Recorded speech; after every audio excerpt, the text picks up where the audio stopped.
The Ministry of Youth, Sports and Community Empowerment continues to carry out its mandate, providing a range of services to the citizens of Barbados. This television series Bridges aims to provide an opportunity for you to see the programs, activities and opportunities offered through our dynamic ministry, as well as hear from some of our partners and beneficiaries. I am Michael Elliott, sitting in for Sinea Yearwood. And I am Theron Durant. No matter where you are in Barbados, the Ministry of Youth, Sports and Community Empowerment is actively involved in providing services, engaging communities, building partnerships and offering opportunities. Delivered through its varied departments, units and sections, the focus remains on the uplifting and engagement of youth, communities and sports for individuals, groups, communities and national development.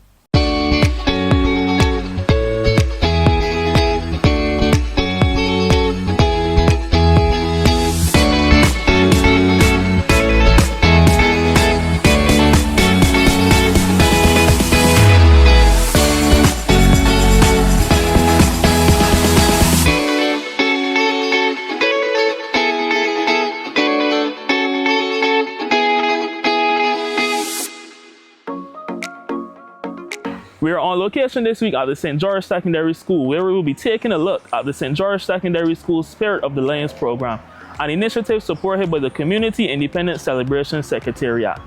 You will also see the projects of the Youth Development Program at the Chesterfield Brewster Empowerment Center in Silver Hill, Christchurch, and join me as I chat with the newly turned pro footballer Niall Reid-Stephen. When we return, Michael will share his informative conversations with Deputy Principal at the St. George Secondary School, Kellyanne Barrett, and coordinator of the Spirit of the Lions program, Shanice Seeley.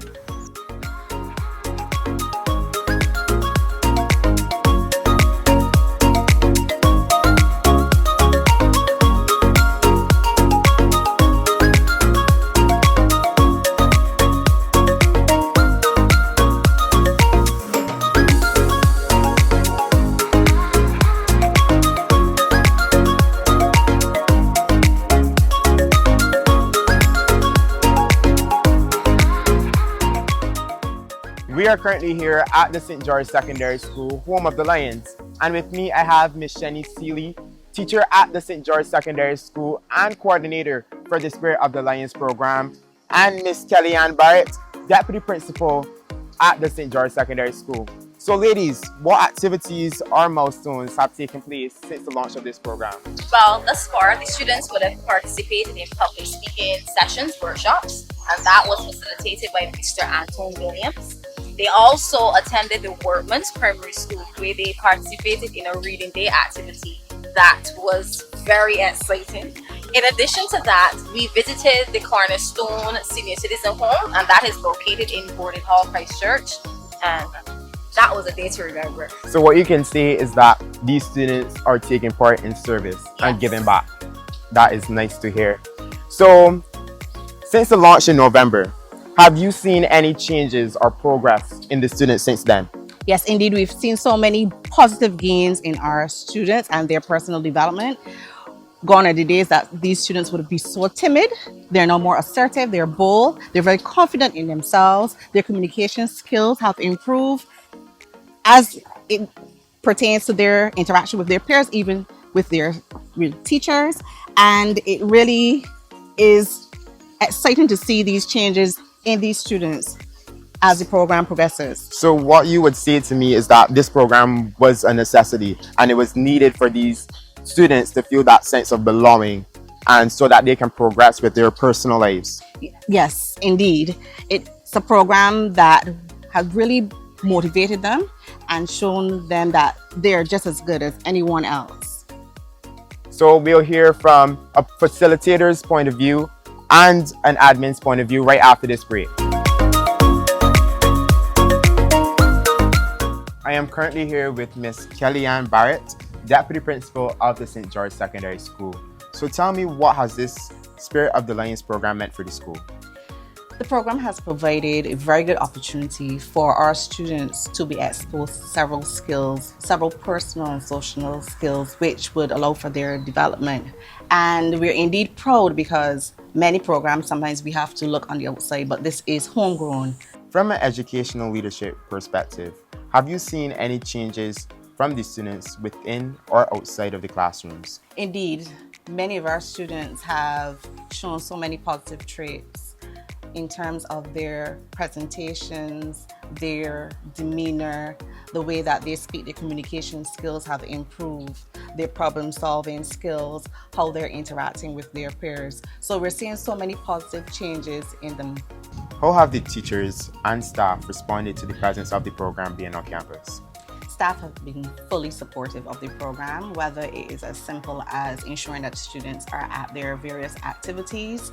They have been supportive in even sponsorship, but also what is really paramount, I think, is also provided the staff themselves with the opportunity to build capacity, because we have several staff members who are mentors to the students. So the mentors are not coming from the outside of the school, they're actually teachers who are working one-on-one with the students. So all in all, staff has been supportive, and it augurs well for the program. So you would say that this is a campus full of teamwork? Teamwork, collegiality, collaboration, indeed. So are there any noticeable transformations or any success stories of participants from the program? Well, as I would have said earlier, we've seen so many positive traits in the students' personal development. But I think one activity that stood out for me would have been the visit to the senior citizens' homes. As I said before, our students are very timid, and to go out into the community and to engage with those older senior citizens, it really brought joy to my heart and to all the persons who would have been able to view that. And part of the program deals with civic mindedness, and I think that really showed the students their role in the wider society, and based on their responses when we spoke to them, they truly were blessed by that experience. And did they told you guys, hey, like, we're actually looking forward to doing more programs like this? Of course, they're eager, they're on board for any and everything that's coming their way. I think they recognize now, as young adults coming into the prime of their life and going into the world and the workforce, that what they're learning here, not only in the classroom, not just the academics, but they need all of these different skills that they're building for the future. So what would you say is the age range for participants in this program? Well, they usually will fall into about the 15 to 17 age group with our fourth and fifth formers. Okay, so the senior students. The senior students, yes. School. That's phenomenal. So why do you believe that programs like this are important for students under the age of 18? And how do you see this initiative aligning with the school's vision for student development? Well, if we're looking at our young people and building capacity, and these are the adults of the future, a program such like this would involve so many different skills: the public speaking, the team building, the problem solving, all core skills, all soft skills that are needed, not only as they go into the workforce, but even as they interact with each other. So a program like this is needed because we stress a lot on the academics, but people are looking for well-rounded individuals at this time. The focus of the school has always been to cater to the multiple intelligences of our students, with the result that we are producing productive and responsible citizens, sending them out into the world. And a program such as this is providing them with the skills and building that capacity in so many different areas: public speaking, the communication skills, the teamwork. And this is basically what we are doing to ensure that they understand that it's not just about the academics, but it's about being a well-rounded individual. That's so good. How you guys are just building these students up, not just to, be better individuals for them personally, but to send them out into the world of work. You've heard it here from Ms. Kellyanne Barrett, the Deputy Principal of the St. George Secondary School. We'll be right back. So as a former parish ambassador, how does it feel for you to be mentoring the next generation through the Spirit of the Lions program? Well, it's really a full circle in that I am able to see what persons would have poured into me, and I'm being able to pour into these young minds, where I'm being able to witness them being able to speak their mind, being able to develop leadership skills, being able to communicate not only with their peers but other persons that they're not familiar with. So it is like me seeing seeing myself through what they're experiencing. That's amazing. Can you describe a moment that you felt very proud to be a part of this initiative? I don't have one moment. I have several moments, but For me, I would probably say when we visited the Workman's Primary, where the students were so shy and was like, man, what are we supposed to do? And then when they were given their instructions, it was like, wow, these were the same children that was so scared and so afraid. They were interacting with the students. They were just enjoying themselves. Yes, that was a proud moment for me. Can you tell me a little bit about how the students responded to topics like conflict resolution, leadership, and communication? I would say that I am seeing that response when they're interacting with their peers, because they didn't have a choice as to who they would have been paired with. So a lot of them were being paired with persons that they would have never met before.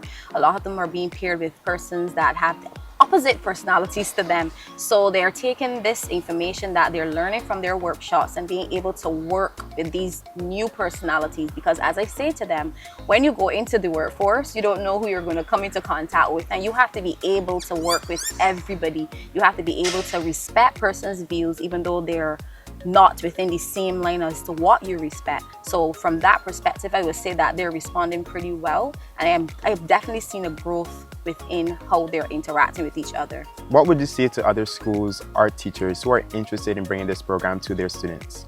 Well, although when I started it, I wanted this to be St. George Secondary School's baby, I would say grab hold and go for it, because not only does it create leaders, but it also creates a future where a lot of persons always have something negative to say about young people. But in seeing how these students develop, I can't believe that that is true. I have to believe that they have the potential to do so much more. They have the potential to be so much more. So I would say just go for it.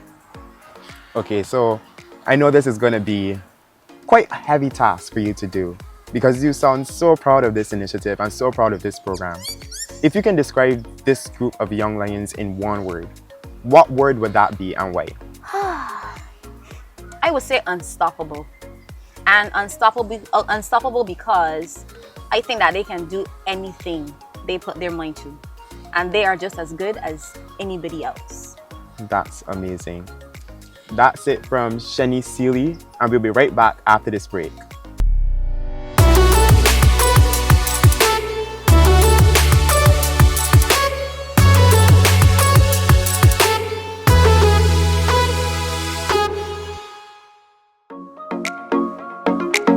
The Youth Development Program is one of 4 programming arms within the Division of Youth Affairs in the Ministry of Youth, Sports and Community Empowerment.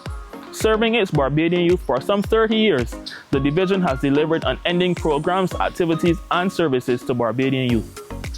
Through its Youth Development Program, youth programs are created and executed within communities to respond to identified interests and needs. At the Chesterfield Brewster Youth Empowerment Center in Christchurch, an educational initiative titled Cover to Cover has been engaging children 6 to 11 years old from the Silver Hill and surrounding communities.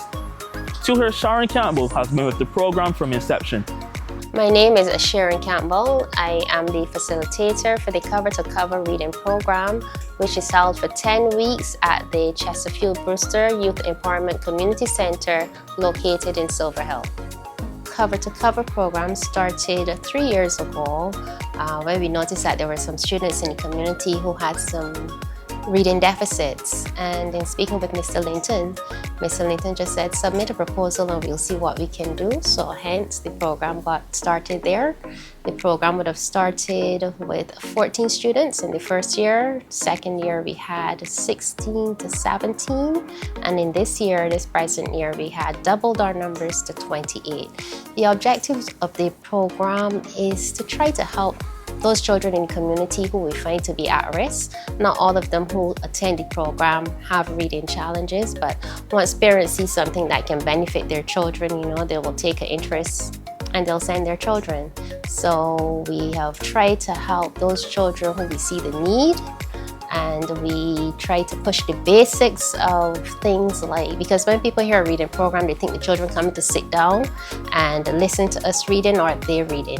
There's much more to reading than that. You have to know the basics, which is their letter sounds, being able to put syllables together, being able to recognize words, and then to how to sound out those sounds to create the words. And we just try to give them then the basics that would help them to be able to read in terms of recognizing words, and then there are other little concepts that we will also interject in there to help them along the way. So it's simple because it's only 10 weeks and there's only so much that you can get into a 10-week program. But within those 10 weeks, we make sure that the children have fun. We make sure that they're able to read. We make sure that the content which we give them and which they bring to us benefits them. And we've had good reviews over the last 3 years. Parents have responded positively by saying that they have seen improvements. Teachers have said to some parents that they have seen improvements in some of the students. So yeah, the objective is to make sure that when a child comes in, doesn't leave the same way in which he or she came in. And that it's a Silver Hill community, I can't really say that we've had any severe challenges except for those students who came into the program and not being able to spell simple words, and who might not have the attention span that is required at a specific age or at that average age. But outside of that, we've not had any challenges. I've had good persons, reliable persons who assist in the program, and we try to work with every child where they're at. And as soon as the children are in orientation for the very first time, we say to them, we're here to work with you and we want to have fun while you're coming to the program, but you must show us respect, and when you come, we expect you to be on your best behavior. And we've had incident-free sessions for each and every segment that we've had the program. So even though it's in a community where people were brand to be, you know, with all the problems and so on, given that we're at the community center, we've not had any issues at all. No problems arising. Feedback from participants has been encouraging. My favorite book is about reading about dogs. When my mother would be driving and my father, I would be looking at these signs and all of that and try to know what are these signs. Signed up because Kayla had been in the program from the time they first started, and the program was something that he learned a lot from. So when Sharon messaged me and told me about the program again, where she'll be doing the reading program, I said I would let him come along. He reads well, but it's something that I just want him to be a little more comfortable doing, especially in front of others when he's reading, especially at school.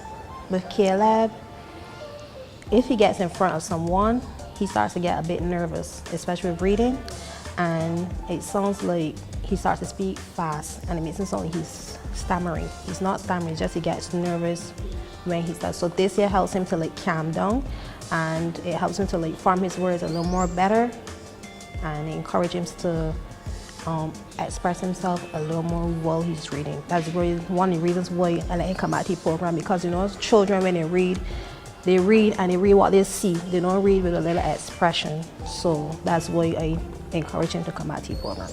Favorite book? Tap in Bed, because it got easy words for me to spell. I learned spelling words and word families. My son, he was not reading at his level, so it was advised that the program was coming to the community and it would have helped him. My son, he really loves it, and he still is an introvert, but it has boosted his confidence a lot. I just love the fact, to be honest, the ladies and the gentlemen are really nice, very friendly. You can ask them anything. And my son, he has come a long way because his reading has improved significantly. You know, he still has a long way to go, but it has really done him really good. This is year 3 for him, yes. He's been coming from the beginning. And his teacher has said that he has improved a lot, his reading and his confidence as well. Yes, and I'm very proud of that.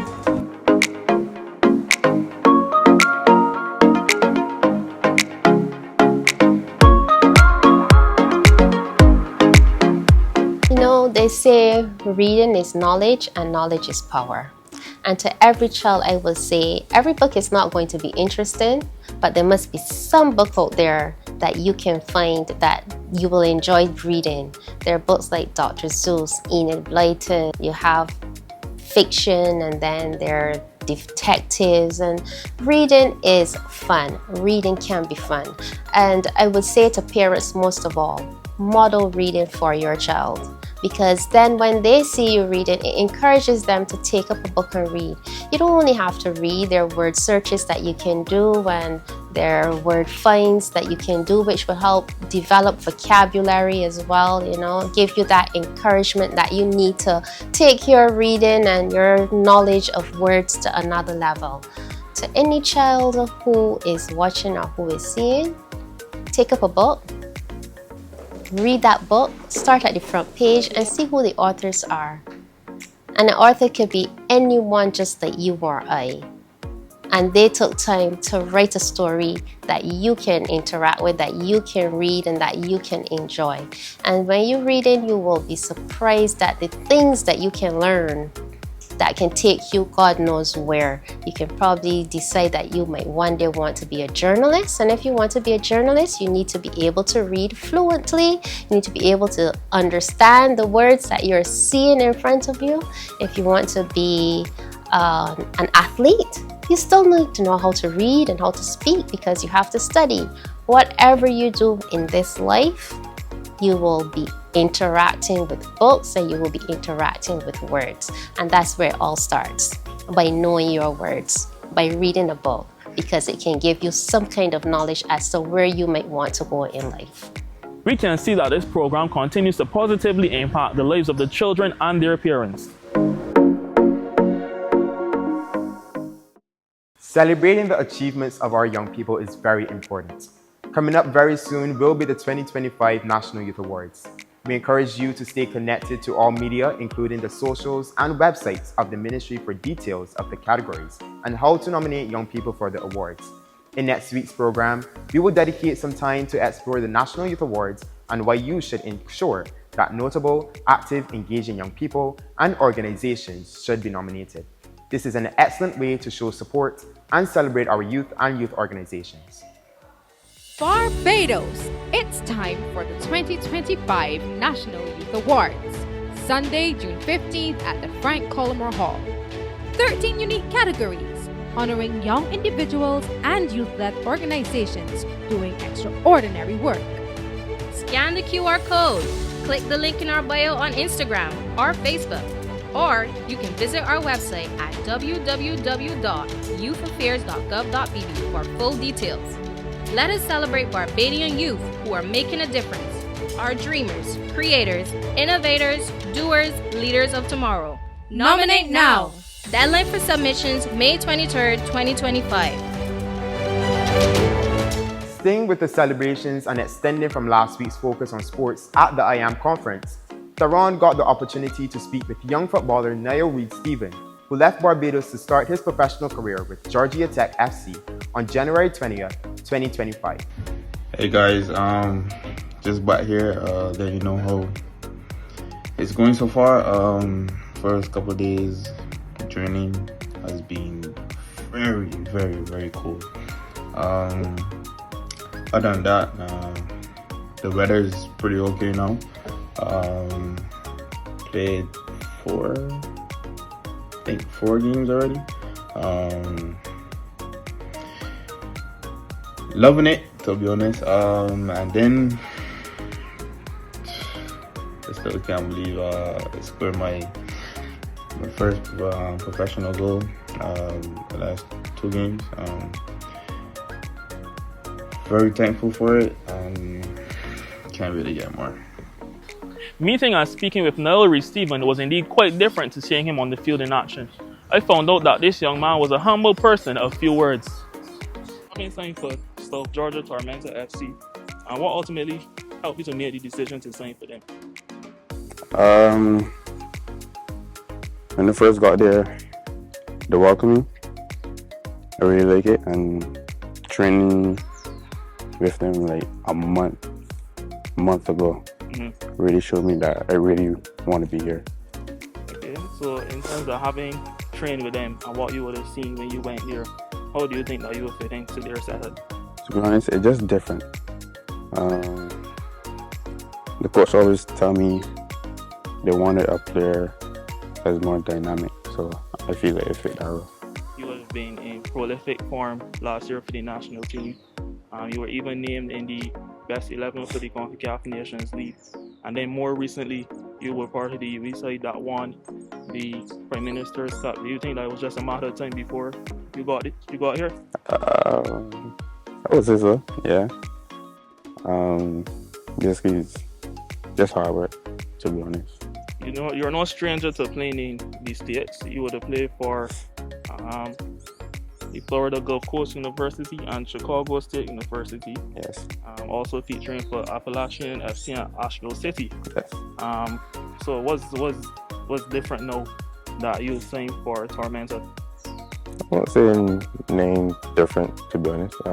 Basically, same setup. So how did you actually get started playing football? From age 4, I did start kicking bottles, rocks, and then my mom just bought me a prayer book, and that was it from there. And that was from seeing people around you play, like maybe a family member, the guys in your neighborhood. Yeah, my friends. So what would you say really made you fall in love with football? Messi. Just watching Messi and the way he moves, yeah. So Messi is your favorite player. That's the player that you try to emulate every single time you come on the field. Yes. So that means that I should assume that you're a Barcelona fan? A Messi fan. Messi. So wherever Messi goes, you support that side. Yeah. So what are your aims for when you do go to Georgia? At least scored 17 goals in my first season. And what about the assist tally? I think he has like 6, 7. So you said that Messi is your favorite player, and I actually saw a graphic that came out last year that in terms of performance ratings during the international break, you were only, well, not even second to, you were actually on par with Messi's performances. So that being your favorite player, how did that make you feel to see that? Did you imagine that you'd be there? No. To be honest, it still shocked me up to this day. I could go back to my phone and just look at it. But I think I need a big poster in my bedroom for it. So you said that was like the high point so far for you in your career? Yeah, for sure. Having played in the States before, you would have been a bit younger. Now that you're older, more developed, what is going to be different about your approach to being there this time around? I won't say nothing changed. It's just a higher level of football. So I feel like my experience will help me a lot. So in terms of being on such a high level, is there a specific routine that you stick to help you maintain that peak all the time? No, not really. Just get a nap, train, eat properly, sleep well. Okay. How many times do you train actually? Train Monday, Wednesday, Friday. Rest Tuesday, Thursday, maybe Saturday morning. Rest Sunday. Okay. And in terms and about the diet, what exactly is a good diet for a footballer such as yourself? I ain't really got no diet. It's just be careful what you're eating, to be honest. I ain't really got no diet. So it's everything in moderation type. Yeah. Barbados being such a small island, it's not that well known for its footballing talents. What do you think can be done to change that? I don't think it's not well known. It's just more people coming and watch sport. There are a lot of youngsters that I'm sure are watching you, trying to emulate your success, getting a pro contract. Is there anything that you would say to them that they need to, if they stick to these things, they stand a better chance? Yeah, if you do the right things, basically, you could get where you want to get. If you could do it, you could do it too. a lot of people don't really know you outside of playing football. So when you don't have a ball at your feet, who is Niall Reed Stephen? Just a chill person, to be honest. Any hobbies in particular outside of playing football? I like the beach. Just hanging out with my friends, family time. In terms of your preparation for the games, what's your game routine like to help you get in the state of mind to go and perform at your best? Waking up, getting a morning stretch, I do a good breakfast, relax, watch some TV. On my way to the game, listen to some music. What kind of music you like to listen to? Dancehall, local, yeah, mostly dancehall. Any favorite artists that you go to each and every time? I won't say a favorite, but listen a bit of Cartel, Skitty Bang, Walking, Connie Law, Squash. Those who would have seen you more recently in the Prime Minister's Cup, they would have been dazzled by your dribbling. Will you say that's your best skill? Yeah, you could say that. Shooting is one for sure. And passing. Okay, which foot you prefer, left or right? Left. Oh, left. Every day. Every day. Before we go, is there any person, any group in particular that you would like to give a special shout out to? Friends, family, mommy, daddy, for sure. I'm a little girl. There's always so much more to share with you, but our time is up for this week. We would like to thank the principal and team at the St. George Secondary School for hosting us. It was indeed a pleasure working with you. As always, we invite you to stay connected with the ministry directly by calling 535-3835 or visiting us online. On Instagram, the Community Development Department at ComDev Barbados, the Division of Youth Affairs at DivYouth246, the Sports Development Unit at sportsdevelopment.bb, the National Sports Council at NSC Barbados, Community Independence Celebration Secretariat at Community Independence 246, and the Barbados Youth Advance Corps at Barbados Youth Advance. You can like and follow us on Facebook by visiting us at Community Development Department, Division of Youth Affairs, National Sports Council, and the Community Independence Celebration Secretariat. Or feel free to speak with any of the ministry's officers when they are in the community, or you can visit any community center near you. Thank you for joining us. Remember, you can also view this program on the Division of Youth Affairs YouTube channel. Click and subscribe today. See you next week.